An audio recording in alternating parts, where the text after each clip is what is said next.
viewers of Adom TV. Good day, welcome one more time. My name is Harriet Frimpel Manso, and today we are here at the CEC building in Amsterdam Southeast, where there's a fair going on.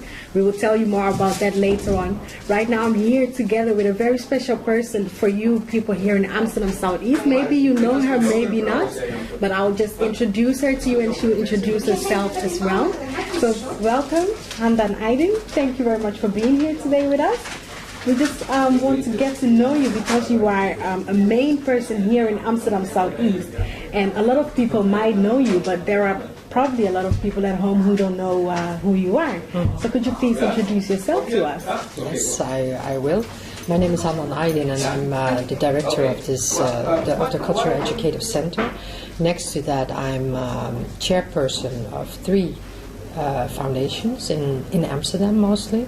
I'm chairperson of the Jeugdtheaterschool Zuid-oost. Maybe a lot of your viewers know also the Jeugdtheaterschool.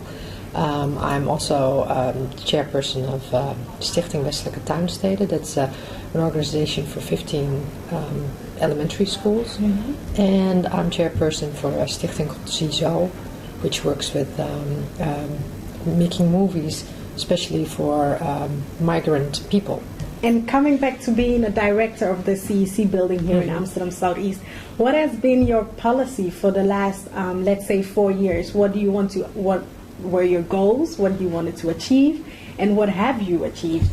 Well, the funny thing was, when I first came here, I came into this building and I thought, wow, it's huge, it's big, it's like 10,000 square meters, and the hall is enormous big.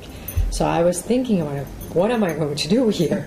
Because it is so big, what can you do? The moment when I came in, we had like 7 organizations here. Now we have 23 organizations, or even by today we have 24 organizations. And the organizations are very different than what we had in the beginning 3 years ago. But my goal is to make this center vibrant center that was alive, that people could come here, that people could have answers to their questions, that people could go sport here, that people, that there were continuously people in this building. Yeah. So today we have like 300 to 400 people every day going through these halls, finding their way to their organization. So it's almost like Schiphol. Yeah. We really have to find, we really think about how can we get the people in the fastest way to the place where they have to be. Okay. And coming up with those ideas, because I know you are an international woman, of course, and how do you come up with those ideas what to do here in this building? Do you have a team who helps you? Or? Yes, of course. I have a very nice team that helps me, and they're very dedicated to their work. So am I. I'm also very dedicated to what I do, and also very well. I mean, if you have this opportunity of this building, and if you have all these organizations and all these people, it kind of lifts you up to do better things than you would do when you basically would sit at home. Okay. But I would say it like that. But of course, it's also the ideas that you have. Imagine me Yes. stepping in here from outside and coming inside here. I think it's a 3 additions, right? It yes. has. What can I find on the bottom floor up to the 3rd floor? What can I see there? What is going on in this? The Cultural Educative Center is mainly, it's like a community center, but mainly towards learning the Dutch language. Okay. So most of the organizations are from a long time ago, like 6-7 years ago when we first started. It's been based on learning the Dutch language. So we have like 4 organizations that teach the Dutch language here. And but those organizations, they cannot only be. It's not only education what you can get here. There are also, I mean, if you come into this country, or even if you come into this building, you want to know where you have to go. Maybe you want to find a house. So we have like an organization that will look for you what kind of problems you have with looking for houses. Maybe you want to do voluntary jobs. Well, we have that organization also. Or maybe you even want to find a job. Okay. Well, now today is the fair with 55 organizations who are going to present themselves to you to maybe you can find a job. Just talking about the fair that's going on today, I think it's a very good opportunity for a lot of people that are living here in Amsterdam Southeast to visit those fairs. Yes. Do you have like a brochure? How do you make it known that there's something like this going on? Well, most of it now went throughout the radio. We went to the radio, we made brochures, we made posters, we made like all over the southeast of Amsterdam. We have like these posters and brochures, and so there's a lot of things. We made a lot. We made it known throughout various channels. And if maybe for the viewers at home, by the time they'll be seeing this interview, it will be too late for them to visit the fair of today. Yes. But in the future, of course, I believe that there are a lot of more things coming up for them to visit here. Yes. And that will also be known through these different channels for them? Yes, also. Okay. But I would always check our site. I mean, our site is www.ceczo.nl. So you can always visit the site, and then you'll see what kind of new things are happening in the CEC. So there's and I would just drop by just to see what is going on, because there are so many things going on that I even find it hard to. I mean, in the weekends we have like bicycling courses. We have in the weekend we also have like parties here. Normal weekdays it could be this, but there are also trainings that are going on within the building. Okay. A lot of things happening. Yes. I have here a brochure that you wrote together with others, I believe. Yes. It's called CEC ontmoet de wereld. And could you tell us something about this brochure and what we can find, what it's about? What can we read inside of this brochure? This brochure is made mainly to give information about the CEC, because we were thinking that we need something that not only gives information. I mean, it's not only this building. People need to know more. Not only a website, but also this.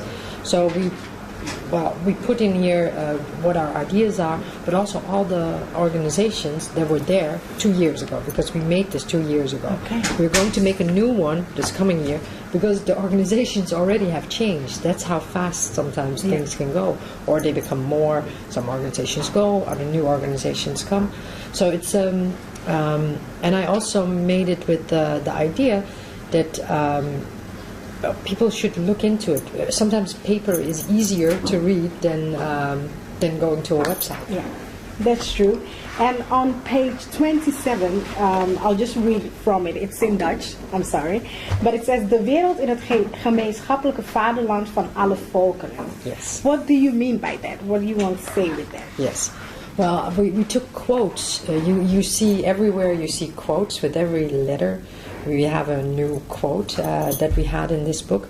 And what I want to stress out mostly is that we're here in the southeast of Amsterdam, and the southeast of Amsterdam is the most multicultural area almost of Amsterdam. Amsterdam is already very multicultural, I think, but the southeast is very much. A lot of people, when they come here, they're like, oh, it is so multicultural, they're almost not used to it. But I want to stress out that we all live in this world, and we all we all have a place in this world, and it doesn't borders or anything doesn't basically not have anything to do with it.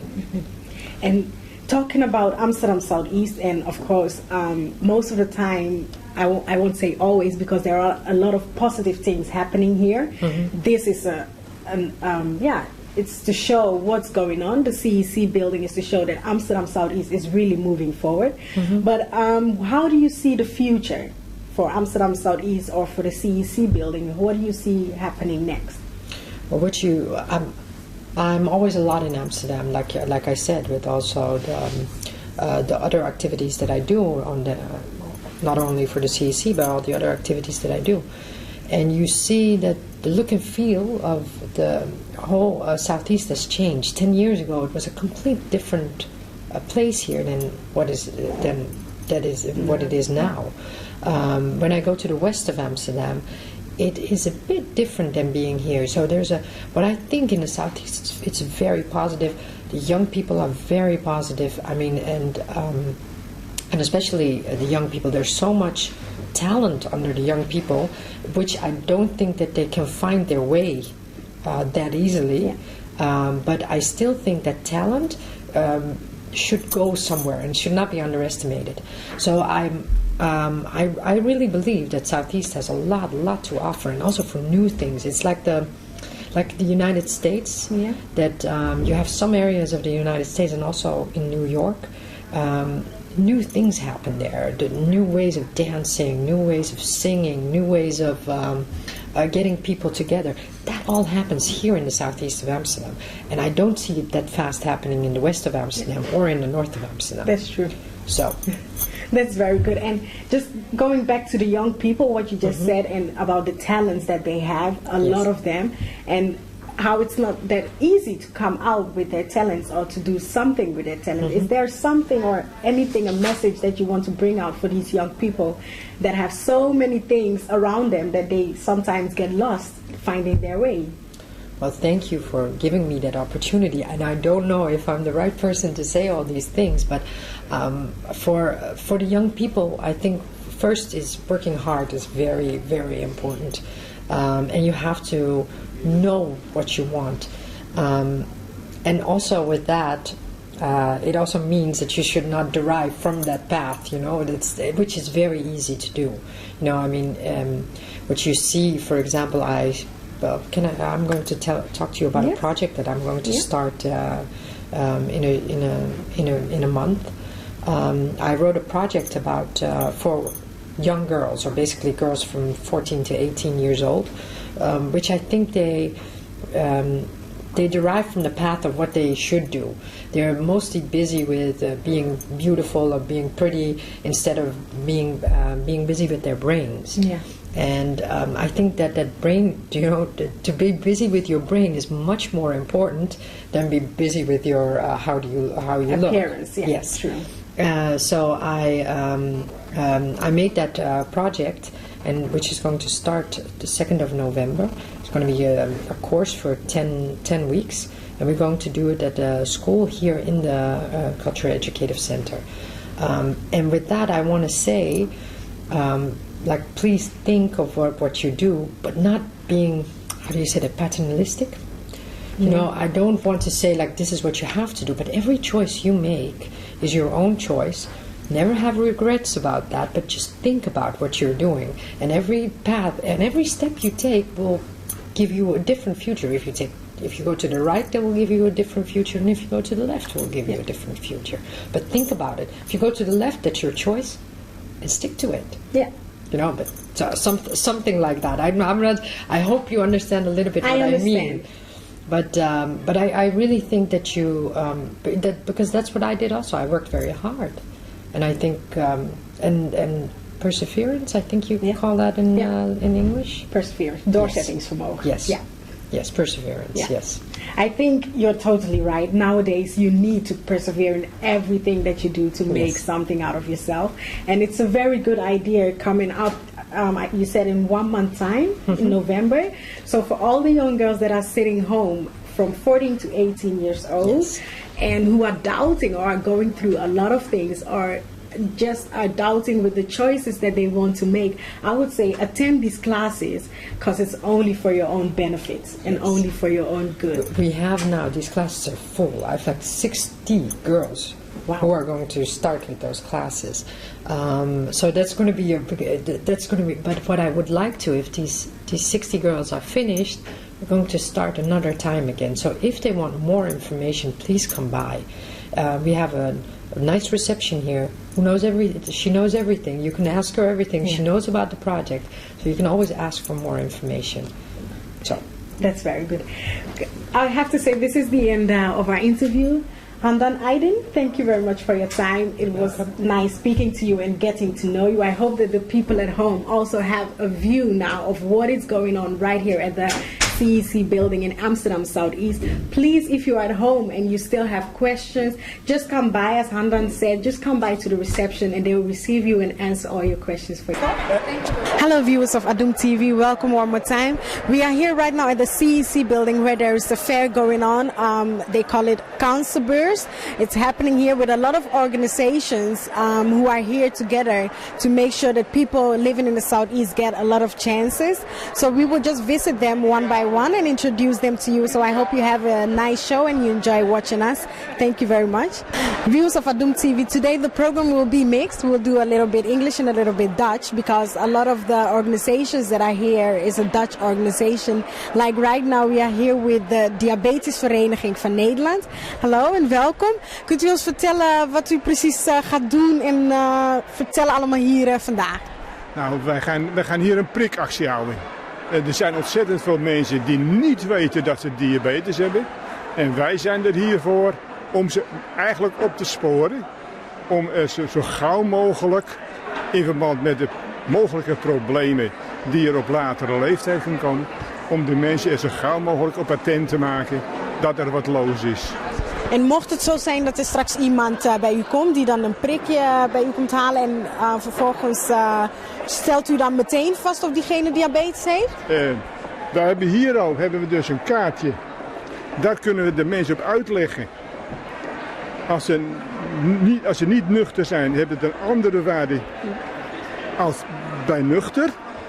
Dat ziet u wel, dat de groene, het is net een stoplicht, rood, oranje, groen. Maar dan maken wij de mensen erop attent dat er wat fout zit, dat ze in de rode zone zitten. En dat wil zeggen dat als ze hoog in de rode zone zitten, dan zeggen wij, ga morgen gelijk naar de huisarts, want er is wat los. We mogen niet zeggen van u bent diabetes, dat is aan de huisarts. Maar is het erg laag in het rood, dan geven wij de mensen advies. Gaan over een week of 3-4 eens contact zoeken met uw huisarts. En als de mensen wat last hebben van overgewicht, ja, dan ga je daar ook een beetje op inspelen dat dat mogelijk problemen kan geven. Nou, ik vind het een heel goed plan, een heel goed idee. Ik zeg heel veel succes vandaag en ik hoop dat heel veel mensen bij u langskomen. Het is toch voor hun eigen gezondheid ook. Absoluut. Nou, hele fijne dag verder, dank u wel. Dank u wel. U veel succes ook. Dank. En hier bij de volgende tafel wat ik zie staat een mixen in Mokum. Kunt u ons uitleggen wat het precies inhoudt? Ja, natuurlijk. Mixen in Mokum wil zeggen eigenlijk mixen in Amsterdam. Hè? En wat wij doen is oude en een nieuwe Amsterdammer aan elkaar koppelen. En dan gaan ze samen 6 maanden lang proberen ze 1 keer in de week iets leuks te ondernemen. En voor ideetjes heb ik een boekje gemaakt. En dan 6 keer gaan we ook nog een keer met elkaar een excursie doen. Dus iets leuks ondernemen of naar een museum of naar de markt of een rondvaart maken. En het enige stadsdeel wat nog niet aan de beurt is geweest is Zuid-Oost. Dus ik hoop dat we hier eerst mogen beginnen. Nou, ik denk dat het er heel snel van gaat komen. Ik zie allemaal leuke dingen, dus ik zou zeggen, ik hoop dat je een hele leuke middag hebt straks. Dat heel veel mensen langs gaan komen en dat het snel van start kan gaan hier in Zuid-Oost. Ja, dat hoop ik ook. Het ziet er al heel gezellig uit. Inderdaad. Nou, heel veel succes. Mixen in Mokum. Mocht u de gelegenheid hebben om ook langs te komen hier, doe dat vooral. En neem vooral deel ook aan de activiteiten, dus ook echt voor uw eigen bestwil en ontwikkeling. Dank u wel voor uw tijd. Dank je wel voor de uitnodiging. Van Mixen in Mokum komen we hier bij de volgende tent waar ik heel veel roze zie. Power Lady zie ik ook, dus ik neem aan dat het iets met de vrouwen te maken heeft. Kunt u ons uitleggen wat Power Lady precies inhoudt? Vandaag staan we hier niet om Power Lady zelf te promoten, maar we staan meer voor de sociale activeringsplekken. En daar kan die mevrouw iets meer over vertellen. Dan gaan we snel door naar de mevrouw die daar staat. Eigenlijk heeft u meer informatie voor ons over wat u precies gaat doen hier vandaag. Ik laat de mensen wat doen, want doen is toch, dan ervaar je het beste. En we hebben 3 activiteiten. Creativiteit, tekenen, schilderen, van alles. We hebben mozaïeken, dan zie je mooie resultaten van spiegels en taallessen. En die 3 laat ik ze doen om te ervaren dat het gewoon hartstikke leuk is. En dan kunnen ze dus hier meteen bij u een taalkursus volgen. Ja. En dan, ik neem aan dat we het hebben over de Nederlandse taal. Nou, ik geef les in ik spreek geloof ik 4 talen in 1 les. Want ik heb mensen uit de Dominicaanse Republiek, uit Congo, Frans, Dominicaanse Spaans en ik heb Engels uit Ghana. Dus we gaan lekker alle talen. En dat gaat u hier helemaal mixen in één middag? Je kunt zulke simpele opdrachten doen al in taal. Zoals dit is ontzettend leuk. Kies 2 letters, spontaan. Maak er een woord van. Nou, bedenk iets met L. Wat zou je doen? Nou, hartstikke leuk. Leuk. Heel leuk, educatief ook. Ja. Dus heel veel plezier vandaag, heel veel succes en ik hoop dat het een leuke middag wordt. Ik hoop het ook. Dat zal vast. Ja, Volksuniversiteit Zuidoost is een samenwerking van de Volksuniversiteit Amsterdam en de Volksuniversiteit Amsterdam. En wij hebben de handen ineengeslagen om hier in Zuidoost ook de Volksuniversiteit met cursussen dichter bij de mensen te brengen. En dat doen we hier in het Cultureel Educatief Centrum. Oké, en dan is het eigenlijk een studie voor mensen hier, die wonen hier in Amsterdam Zuidoost. Nou, iedereen mag altijd naar al onze cursussen, waar je ook vandaan komt, dat maakt niet uit. Maar we hebben wel gemerkt, Amsterdam Zuidoost is bijna een stad op zich. Zoveel duizend mensen wonen hier en dan is het ook gewoon goed om te zorgen dat we hier een plek hebben waar mensen dan dicht bij huis naar de cursus kunnen. En we hebben in mei, juni hebben we een eerste programma begonnen als pilot, een proef. En we horen van mensen daarna eigenlijk van, oh ik wist het niet en wat jammer en had ik het maar geweten. Dus toen hebben we gezegd, nou we gaan door. We gaan in november, december gaan we weer een programma doen. En dat brengen we dus nu voor het eerst hier, het komt net van de drukker, brengen we een greep uit het aanbod. Oké, dus er zijn verschillende dingen waar men uit kan kiezen, om deel aan te nemen. Ja. En dat hier dan in het CSC-gebouw gaat plaatsvinden. Hebben we overdag en 's avonds. En nou, dit is iets voor filosofie, er is een basiscursus Engels, er is iets over antropologie, iets over de wandeling door de Nieuwe Bijlmer, iets over de geschiedenis van Suriname. Italiaanse kunstenaars.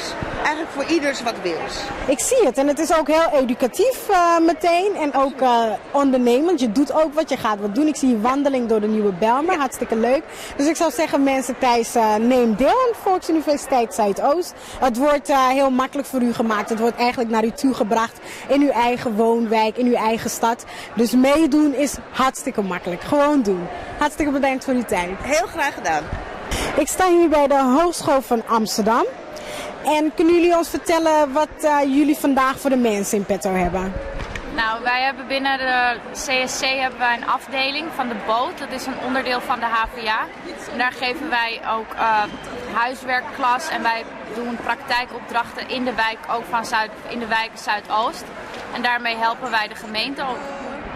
En is het alleen voor jonge mensen of is het voor iedereen toegankelijk? Nou, het zijn vooral jonge mensen die hier aan meehelpen. En ja, voor de wijk zelf heeft het ook natuurlijk voor de jongeren veel impact en voor de bewoners. Dus dat is altijd leuk. Hartstikke leuk. En wat voor cursussen of dingen bieden jullie dan aan? Want ik zie hier bedrijfseconomie. Ja, dat zijn echt de opleidingen, maar die hebben te maken met de boot. En dan als boot zijn geven we huiswerkklas voor de jongeren, echt voor basisschool, maar ook middelbare school en hoger opgeleiden. En ja, dat is het eigenlijk. Dus eigenlijk is het voor ieder die bijvoorbeeld hulp nodig heeft bij het maken van huiswerk of iets anders, die kunnen zich dan bij jullie melden? Ja, maar ook de gemeente met opstoppingen binnen de wijk zelf. En dan kunnen wij kijken hoe we dat willen oplossen als stedenbouwkundige. Oké. Heel educatief en leuk. Heel veel succes en veel plezier vanavond. Dankjewel. Ik zie hier staan Gaasperdamd gemengd koor. Kunt u mij daar iets meer over vertellen? Wat moet ik me erbij voorstellen? Nou, we zijn een koor wat al volgend jaar 25 jaar bestaat. En wij zingen klassieke muziek in allerlei genres. Licht, maar ook wel wat zwaar. We hebben een heel breed repertoire. En ja, wij hebben bijvoorbeeld in december weer een concert. We hebben ongeveer 2 keer per jaar een concert. Op verschillende locaties. Meestal wel in een kerk. Omdat dat het beste ook bij ons repertoire past. Maar we zijn niet religieus. En dus ieder kan deelnemen aan het koor, neem ik aan. Moet je wel een beetje kunnen zingen of zeg je van... als je een beetje kunnen zingen, maar je hoeft niet vreselijk goed te kunnen zingen. Oké, dus het is niet een supertalent zoals Idols of zo, dat je echt de stem voor moet hebben. Nee, zolang je... Als je het leuk vindt, ja. Dat is al het eerste. En je moet op toon kunnen zingen. Je moet niet vals zingen natuurlijk. Nou, hartstikke leuk. En ik neem aan dat jullie dan bijvoorbeeld een soort auditie of mag je gewoon een keertje meekomen oefenen? Iedereen kan elke repetitie gewoon komen kijken. We hebben elke dinsdagavond repeteren we in de Schalnij, dat is een school in Rijgersbos. En iedereen die denkt van nou, ik wil eens komen, die kan daar dus meeluisteren, eventueel alvast meezingen. Nou, hartstikke leuk. Heel veel plezier vandaag en heel veel succes. Ik hoop dat er heel veel stemmen worden gewonnen voor het koor. Nou, dank u wel voor de tijd. Ik zie hier Emma TV.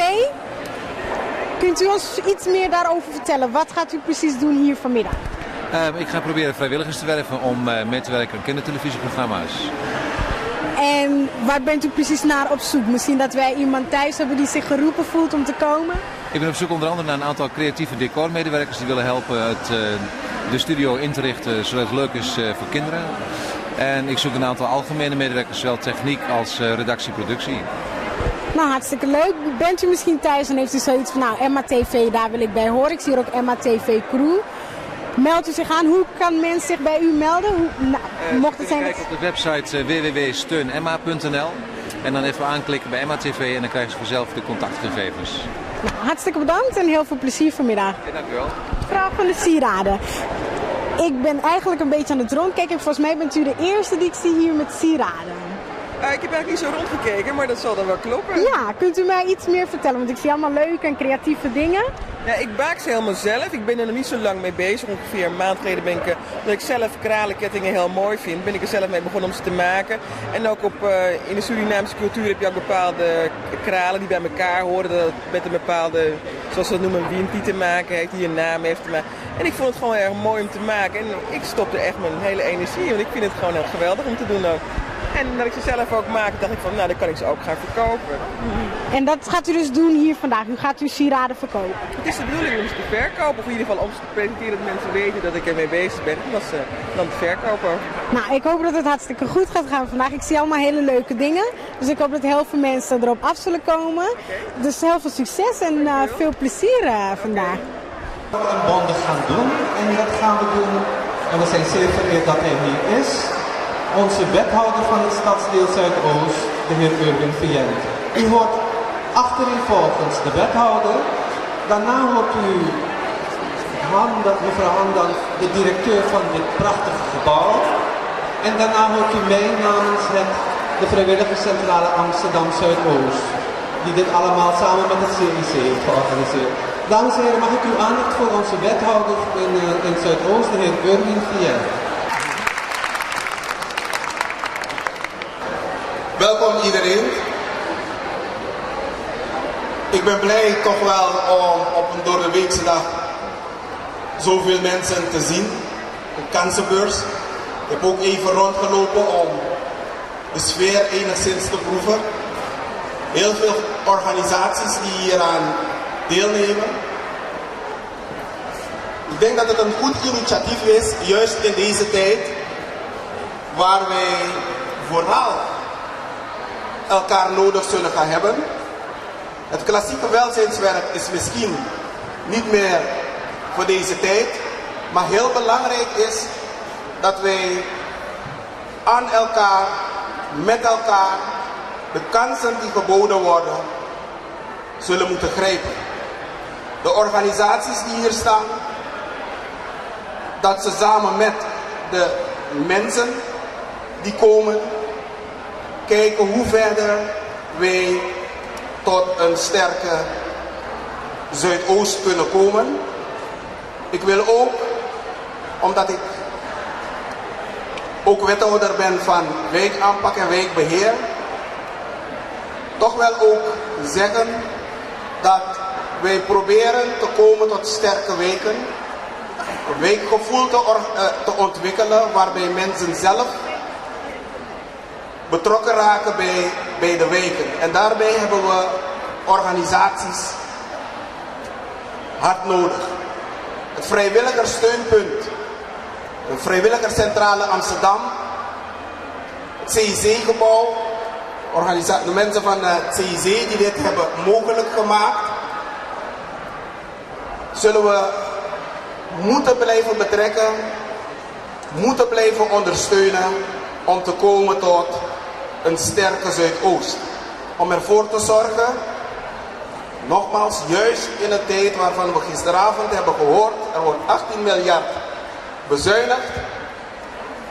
Het zal ons allemaal treffen en we kunnen het denk ik met z'n allen overleven als we bereid zijn samen te werken. Kansen kan je creëren.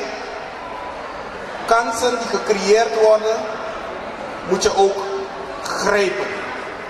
Kansen komt niet vanzelf. En er zal organisaties zijn die hier aangeven wat de mogelijkheden zijn. Ik heb een mevrouw gezien die van afval prachtige sieraden maakt. De Volksuniversiteit is er. Zo zijn er tal van andere organisaties die kansen biedt. Ik zou zeggen, probeer die vooral ook te grijpen. Grijpen om de komende tijd met elkaar heel sterk te kunnen staan.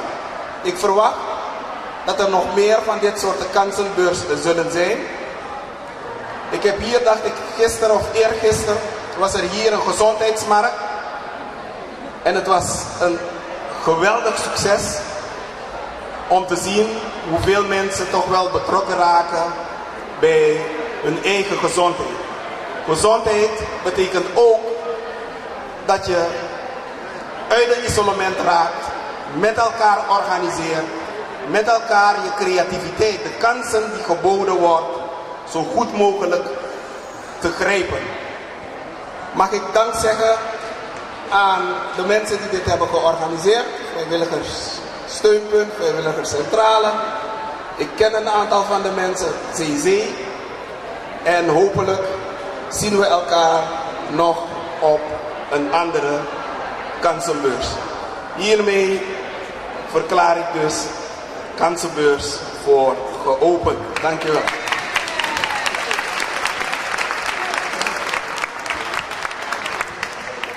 Dank u wel, wethouder meneer Vient. En dan wil ik nu graag het woord geven aan mevrouw Handan Aydin, de directeur van dit prachtige gebouw.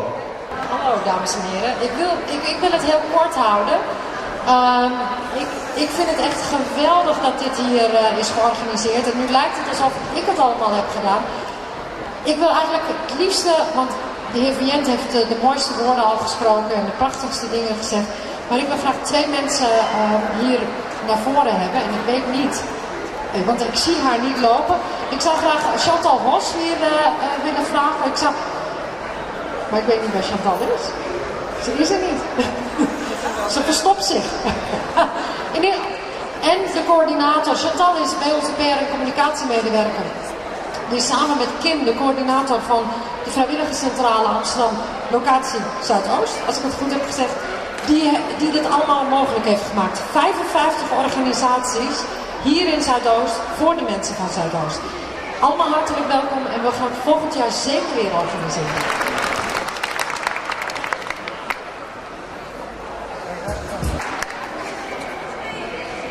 En dan spreek ik nu, ik ben André Reden, een collega van mevrouw Kimberanneke van de Vrijwilligerscentrale Amsterdam Zuidoost. Alles is al gezegd, ik wil alleen bedanken. Al die vrijwilligers, al die sponsors, al die organisaties die ons hebben gesteund, want we hebben met weinig middelen dit georganiseerd en we zijn ontzettend gesteund. En daarvoor willen we iedereen hartelijk danken, zeker ook mijn collega's, Kimberanneke, Daniel Bruggeman, Suat en Cheryl, die echt ontzettend hard hebben gewerkt. Ik zou zeggen, pak uw kansen en maak er een gezellige dag van. En mijn collega wil toch nog even wat zeggen. Hallo lieve mensen allemaal. De afgelopen dagen heb ik met een heleboel te maken gehad hier zo. Ik wil iedereen nogmaals bedanken, maar met name ook de ROC-studenten van op maat. Je ziet ze allemaal lopen. Yes. Het zijn echt toppertjes. Ik kan niet anders zeggen dat ik ontzettend goed met ze werk. En ik hoop dat er meerdere organisaties zijn die ook de kans pakken om deze jongeren een stageplek te geven of een mooie vrijwilligersjob. Ze hebben het nodig. Dus ik zou zeggen, pak de jongeren, geef ze ook die kans. Want ze zijn toppertjes, je ziet het. Ze draaien de hele beurs voor ons. En nogmaals, iedereen ook, Handan, hartstikke bedankt. Erwin, hartstikke bedankt. En mijn eigen collega's en alle organisaties en burgers. Tot ziens en geniet ze.